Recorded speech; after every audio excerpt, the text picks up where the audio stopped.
popped open a new journal, and there is nothing more intimidating than blank pages. What better way to overcome that than messy art journaling? In my experience, the more precious you are with your journals, the less you're going to use them and like them. This is a new Dilutions journal that I opened and started doing my morning mark making art journaling in last week. I started off the week with black gesso because you can't go wrong with black gesso, and some neon colors in the mix as well. I also decided to use this beautiful tree stencil that I picked up from Megan Quinlan.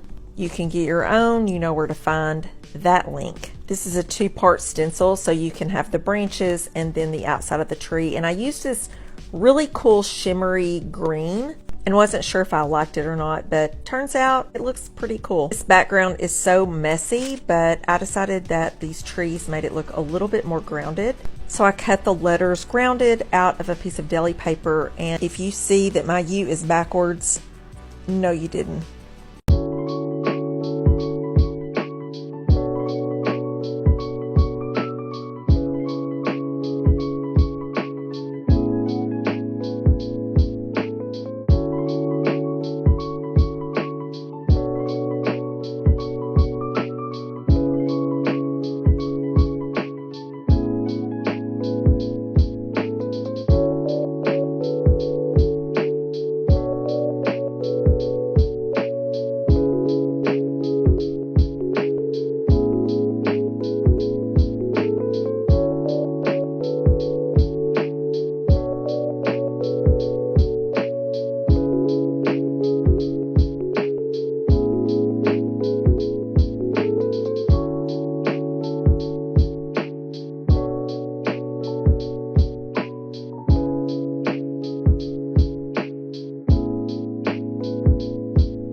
haven't touched my sketchbook in weeks. She's starving. I'm gonna put in a serious session. I'm going to be finishing this spread that I started in the park as kind of a precursor to this spread. I wanted to use it to warm up, do some landscapes, and just do a bit of mark making with some pencil because it's pretty easy work. In this space on the right, I wanted to do a loose watercolour. I've done a few of these before. There's a couple in my bathroom like this. And they're just fun paintings to do, and later I'm going to use a bit of colour pencil on the top just to eliminate any kind of pressure I'm putting on myself to make it good, because I'm not that brilliant at watercolour. I had to get Instagram to decide what colour swatch I wanted. I was kind of swaying towards blue as it was anyway, so I'm pleased that I got to put that in. The swatches are just paint samples that I took from a hardware store. That space was gagging for a swatch. I mean, I just got them from a hardware store, they're paint samples. But I'm glad I got to put one in the sketchbook finally. I've been looking for an excuse for ages. I'm just doing a line drawing on top of it to break up some of the realism on the page, if you can call it that. I'm just going to bring some variety to the spread. And I'm going to use a colour pencil on top of the watercolour, but this pencil gives me so much grief. It's actually not the one. The colour pencil is brilliant because it gives so much texture and actually makes a painting so much more visually interesting, because I'm not that skilled at watercolour, so it's just going to bring an extra dimension to what's on the page. It's also just another tool that I'm using to keep it loose and not to put too much pressure on myself to make it look good or realistic. I'm just filling whatever remaining space I have left on the page with whatever comes to my mind first, and that's kind of the attitude I take to filling my sketchbook anyway.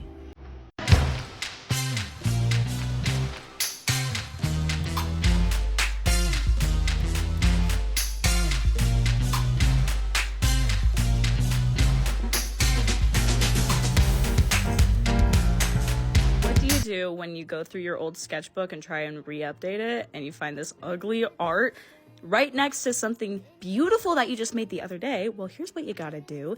You gotta cover up the bits that you don't like and salvage the parts that you do. So I'm marking off all that dream fan art, but completely block it off. And then add some like fun details so you have a base to work with. I really feel like adding these shapes and different things helps spark my creativity, and all the stuff that you do have salvaged, you can just add and modernize and just add upon. So I'm adding all these little doodles and they're so silly. And then like, I don't know, I'm playing a lot with geometry and whatever. So Geometry Dash Gang, I've actually never played it, but my brothers are really into it right now. But yeah, some fun little shapes, some silly little doodles, and I'm using these grabby markers that they sent me. They're the grabby acrylic pens, but I was literally about to buy some, guys, and then they reached out and said, hey girl, let me send you some. And I said, okay, thank you so much. And they're like genuinely my favorite things ever. I've been using them nonstop. So yeah, with these drawings, just add like a bunch of stuff. It's so much better to fill a page and make it look messy than just to not fill a page at all, because look how beautiful that is. Oh yeah, I love my art so much. Do you have an abundance of sketchbooks? Do you have trouble completing them? Well, I have the video for you. Today I'll be teaching you how to form a crippling attachment to your sketchbook. Step 1. Never buy a new sketchbook while you're still using one. That's cheating. He's never getting finished. Step 2. Name your sketchbook. The second you've named that bad boy, it goes from being a sketchbook to being a member of the family. Naming your sketchbook gives it a personality, an identity. Step 3. Fill your sketchbook with random things. Later on in life, you're gonna wonder, hey, where did I put my Edward Cullen fanfiction? And have to remind yourself that it's in your sketchbook. Haha, right. Step 4. Make sketchbook goals. When you have goals, you have a reason to look back and be like, ha, I still can't draw feet. Step 5. Introduce yourself to your sketchbook. It's like your best buds and you're telling each other about yourselves.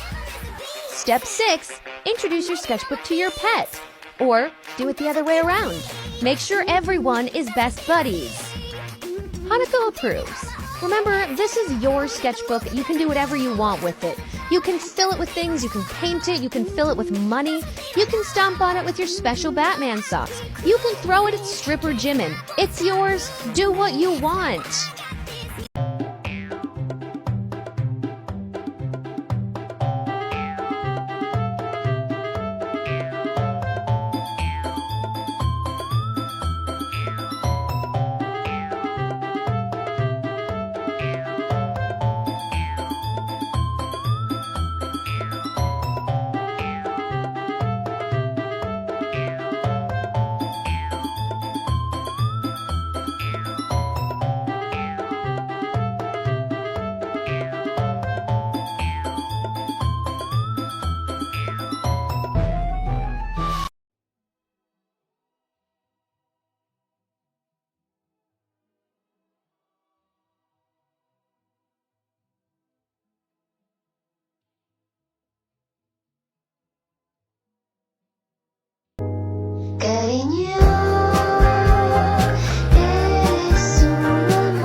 Welcome back, students. Today we're going to draw Spawn, and I forget the name of the TikTok user who requested it, but hopefully they'll see it.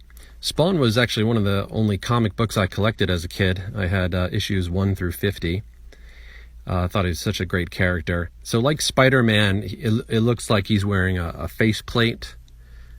And where I'm pointing, this little indentation between his brow and his cheek, and to bring that line down and then up, kind of like a V shape.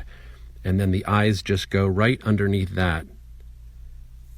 And then everything kind of comes to a point in between the eyes, right? All these thin lines that go from the eye, the brow coming down, and now putting in the pattern on his mask, which kind of looks like, how would I best describe it? Kind of like a mouth with teeth, right? That, I don't know, kind of like the bugs from Starship Troopers. Now it is dark in between. That shape doesn't come together where the eyes are, so it is dark in between. I'm going to imagine that the light source is coming from the right. Putting in the cape here, this is the back of his cape, which is going to be darker, and then it really goes up. I mean, it goes off the drawing here, but it goes up kind of like Dracula's cape, but like on steroids. And then it all comes together here where the chain is, and these two little skulls, which kind of look like mushroom shapes, mushrooms with fangs. And they have dark eyes and, you know, little skull noses. And then the chain in between, and you can refer to my video on Ghost Rider about how I draw the chain, and then just drawing lines down for the cape underneath that. Again, it has a life of its own in the comic, the cape and the chain, so they kind of go everywhere. Just throwing in some color here for you. You can experiment with light and dark red.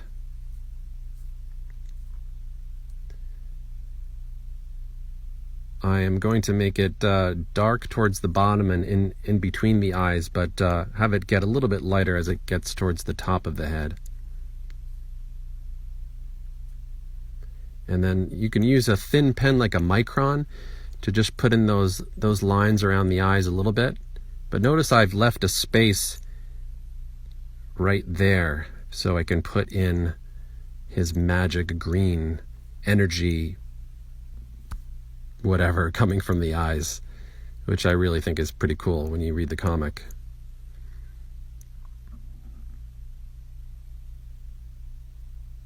And there we go. Todd McFarlane's Spawn.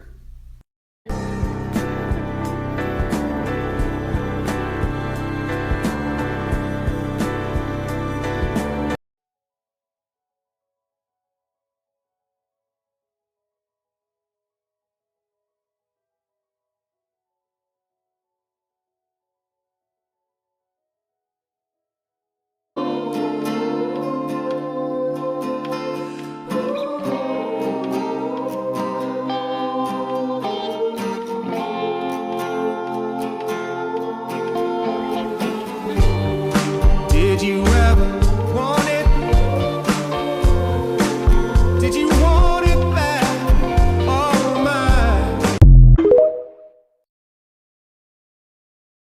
I do it over and over again. That's my life, over and over and over and over and over and over and over and over and over and over and over and over and over and over and over and over and over and over and over and over. Okay, Clay, I get the point. No, you don't! He wrapped the whole wide world in a wedding band and put the whole wide world in her hands. She's got the whole wide world in her hands. He's got the whole wide world in his hands. His hands. I guess I gotta go. I guess it's time to go.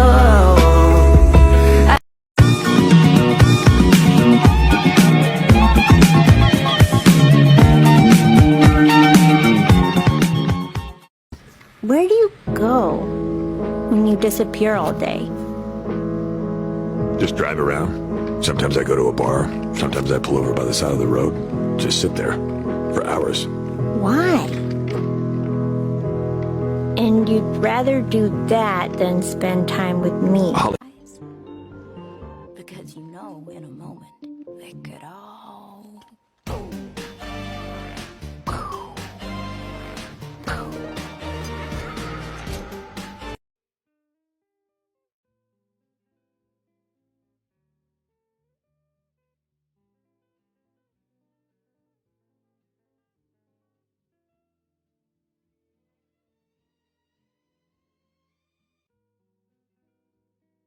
Attention all artists, I want to see your sketch versus your final. I want to see how messy they are or how neat they are. So use this sound so we can all see.